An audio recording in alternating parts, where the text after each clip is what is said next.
Okay, so now I've got these Popit bags. They're pretty hard to push.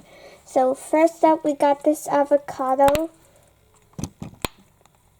It's super hard to press, so I'm just gonna zip it in. Okay, it's easier, I guess. These are just like, and it's not that good for my opinion. Next we got this Stella bunny. It's purple. Feels the same. Better than the other ones, but harder. Next we got this phone one.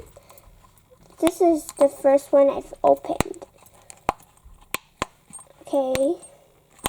Next we've got this unicorn one, which is like the best out of all of them because it's the softest one.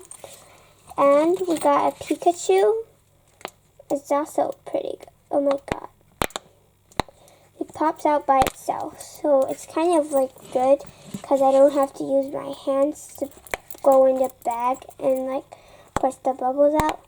This one is also pretty good. It's like a squishy, but it's not. Okay, so I'm going to show you another fidget.